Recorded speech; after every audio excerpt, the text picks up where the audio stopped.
এখানে নিয়ে নিয়েছি উচ্ছে, বেগুন, কুমড়ো, একটু লাউ আর একটু সিম। নমস্কার বন্ধুরা, আজকে আমি বানাবো লাল শাকের ঘন্ট। তার জন্য আমি একটা ফ্রেশ লাল শাকের আটি ধুয়ে কেটে নিয়েছি। চলো রান্নাটা শুরু করা যাক। গরম তেলে প্রথমে বড়িগুলোকে একটু ভালো করে ভেজে নেব। লাল লাল করে বড়ি ভাজা হয়ে গেলে ওই তেলেই ভেজে নেব উচ্ছেগুলোকে। আর উচ্ছেটাকে একটু হালকা করে ভেজে নেব, বেশি ডিপ করে ভাজবো না। এরপরে কড়াইয়ে ফোড়ন হিসেবে ব্যবহার করব একটা চেরা কাঁচা লঙ্কা আর একটা তেজপাতা। তারপরে সবজিগুলোকে ভেজে নেব।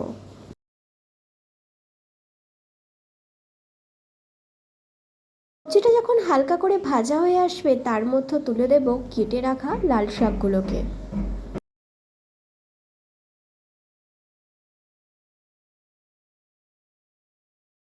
বন্ধুরা, আমি এতে কোনো জল ব্যবহার করছি না, মাত্র কিছুক্ষণের জন্য চাপা দিয়ে রেখেছিলাম। শাক থেকে আপনা আপনি জল বেরিয়েছে।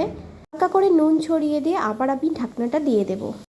5 মিনিট পর ঢাকনা খোলার পর আমি একটু হলুদ গুঁড়ো আর লঙ্কা গুঁড়ো দিয়ে তারপরে ভেজে রাখা উচ্ছে আর বড়ি আর একটা কাঁচা লঙ্কা দিয়ে দিয়েছিলাম।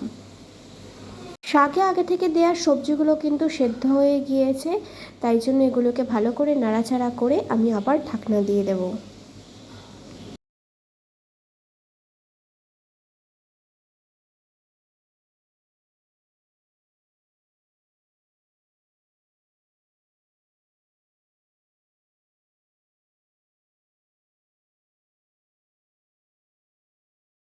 আগে একটু ভালো করে ঘেঁটে দিতে হবে, তারপর গরম ভাতের সঙ্গে পরিবেশন